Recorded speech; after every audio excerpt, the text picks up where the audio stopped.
काल से विभिन्न मतपंथ सिद्धांत चलते चले आए हैं। बुद्धिमान लोग अपनी तरफ से कोई न कोई मार्ग निकालते रहे और कम बुद्धिमान उसको ग्रहण करते चले आए। आगा पीछा उन्होंने नहीं सोचा कि इसका परिणाम क्या है। किसी ने देवी देवता भूत प्रेत ईश्वर खुदा परमात्मा की कल्पना करके उनकी पूजा चला दी, पर उसका मतलब क्या है इसका मतलब वो नहीं जानते थे। सदगुरु श्री कबीर साहब ने कहा, सब चारों का मंथन किया, संसार में देखा कि विभिन्न मतपंथ सिद्धांत किस आधार पे हैं, तो उनका आधार कुछ नहीं, केवल मनोकल्पित कल्पना ही मात्र निकला। उससे किसी का कोई भला नहीं होता है कि अपना मार्ग छोड़ के फिरे उजाड़ उजाड़। हमने अपना मार्ग छोड़ दिया, हम उजाड़ उजाड़ में घूम रहे हैं, जंगलों में घूम रहे हैं, भटक रहे हैं। अपना मार्ग क्या है कि जो मार्ग हमको हमारे तक पहुंचा दे, जो मार्ग हमारे तक पहुंचता हो वो हमारा मार्ग है, और जो दूसरों तक पहुंचता हो वो अपना मार्ग नहीं है। तो विभिन्न मतपंथ सिद्धांतों ने कल्पना के मार्ग गढ़े और काल्पनिक इष्टों की कल्पना की, और उनकी तरफ उनके नाना प्रकार के विभिन्न मतपंथ सिद्धांत चले, उस पर चलते रहे। सदगुरु श्री कबीर साहब ने कहा कि तुमको किसी दूसरे मतपंथ सिद्धांत पर जाने की आवश्यकता नहीं, तुमको तो अपना मत चाहिए, अपने मत पे चलो, अपने आप जो तुम्हारे को तुम्हारे तक ही पहुंचा दे। ये तो तुम्हारे को तुम्हारे तक पहुंचा के मतलब कि हम विभिन्न जो है मनगढ़ंत कल्पनाओं में भ्रमित है, विषय वासनाओं में है, ब्रह्मभूत कल्पना में है। तो जो भ्रमित है, हम इन सबको छोड़ करके हम अपने आप में आ जाएं। अपने आप में कब छोड़ आ सकते हैं? जब संसार की सभी मान्यताओं का त्याग कर दें। संसार की जो मान्यताएं थी, इन मान्यताओं को त्यागें तो हम अपने आप में है ही। हर व्यक्ति अपने आप में है, पर अपने आप से भिन्न कब जाते हैं? जब हम संसार की तरफ आकर्षित होते हैं, संसार की तरफ हम चित्त करते हैं, तो हम अपने घर से विमुख हो जाते हैं। सदगुरु श्री कबीर साहब ने कहा, आप अपने घर में आइए, संसार में तुमको कुछ मिलने वाला नहीं, संसार आपको कभी भी नहीं मिलेगा, मिल भी नहीं सकता है, क्योंकि संसार विजातीय वस्तु है। विजातीय वस्तु कभी भी हमको प्राप्त नहीं हो सकती, आपकी वस्तु ही आपको प्राप्त हो सकती है, और आप अपने आप से विमुख हैं। अपने आप से विमुखता को छोड़ करके आप अपना घर में आइए और संसार का घर छोड़िए। ठीक है, संसार में ये आपका शरीर भी संसार का, ये भौतिक है, और भौतिक संसार में रहकर के व्यवहार कीजिए, पर लक्ष्य जो है अपने आप को जानिए अवश्य कि आपका लक्ष्य संसार नहीं है। यही तन कर फल विषय न भाई, स्वर्ग स्वर्ग अंत दुखदाई। ये सही का फल जो है संसार के विषय भोग नहीं है। इसलिए इन सबको छोड़ करके अपने आप को खोजे, हम क्या है। तो जिस चीज को आप देखने वाले आप दृष्टा हैं, परखने वाले आप पारखी हैं।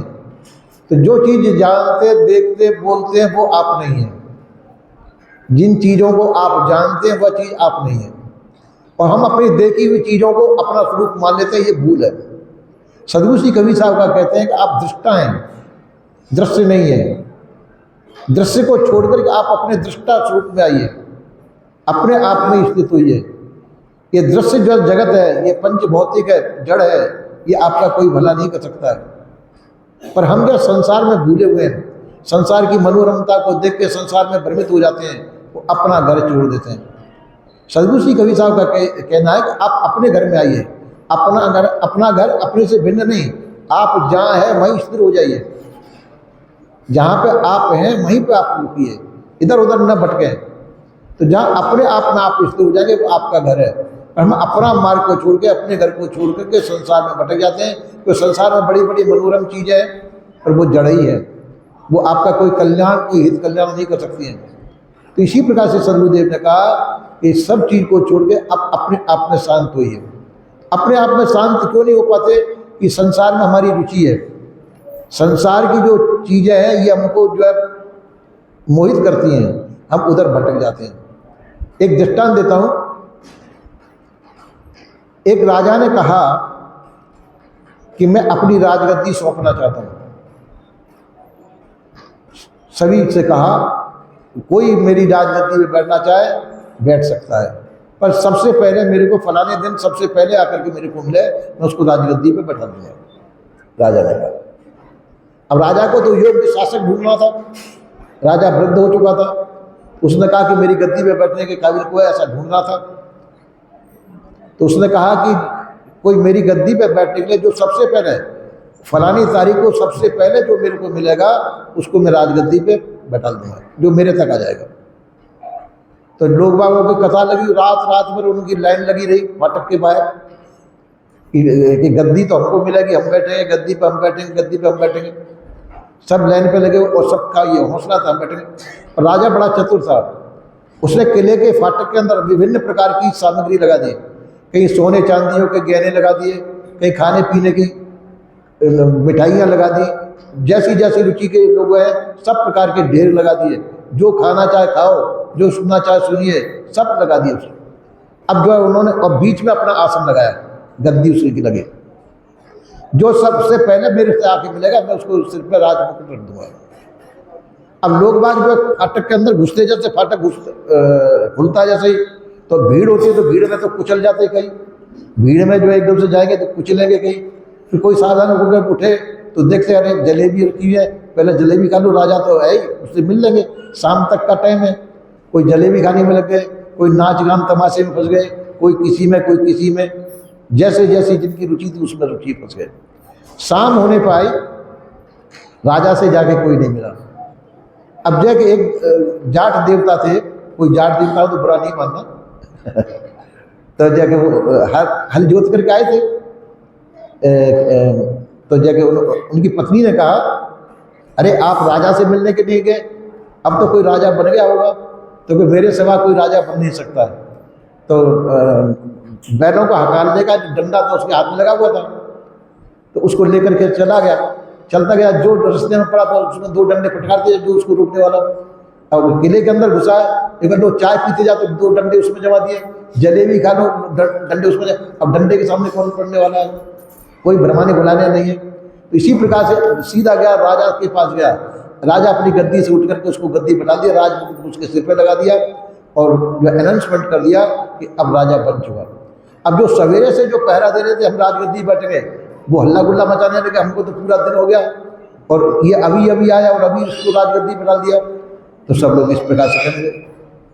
पर वहाँ पर सरकारी व्यवस्था थी, सरकारी व्यवस्था से किसी कुछ नहीं करे, सबको डंडे मार मार के सबको बाहर निकाल दिया गया और राजा उसको बना दिया गया जो सब। इसी प्रकार से हम जो संसार में रहते हैं सब अपना कल्याण चाहते हैं, सब अपना कल्याण चाहते हैं, पर अपना कल्याण का कार्य नहीं करते। संसार में विषय भोगों में हम भ्रमित हो जाते हैं, संसार में ही लगे रह जाते हैं, कोई नाचने में, कोई गाने में, कोई खाने में, कोई पीने में, कोई व्यवस्था में, याराने दोस्ते में फंस जाता है। तो इसी प्रकार से हमको अपना कल्याण का याद नहीं, हम अपनी राजगद्दी तक नहीं पहुंच पाते, आपका स्वरूप तक नहीं पहुंच पाते, संसार के विषय को सुख को नहीं छोड़ पाते और हमको अपना सुख नहीं मिल पाता। आप स्वतंत्र नहीं होते। संसार में तो परतंत्रता पराधीनता है, परतंत्रता पराधीनता को छोड़ करके जब आप स्वतंत्र स्वाधीन होंगे तो वहाँ तक आप नहीं पहुँच पाते। तो इस प्रकार से वो आप वंचित ही रह जाते हैं, अपने सुख से आप वंचित रह जाते हैं। इसलिए हमारा कर्तव्य है, मनुष्य जीवन है, इस मनुष्य जीवन में कल्याण हो सकता है। तो संसार के सभी विषय सुखों को भूल करके हम अपने कल्याण सुख को प्राप्त करें। संत गुरुजनों से मार्ग पूछें, संत गुरुजन मार्ग बताएंगे और उस मार्ग के अनुसार चल करके हम अपने जीवन कल्याण तक पहुँचे। ऐसा सदगुरु श्री कबीर साहब का वचन है। बोलिए श्री सदगुरुदेव की जय।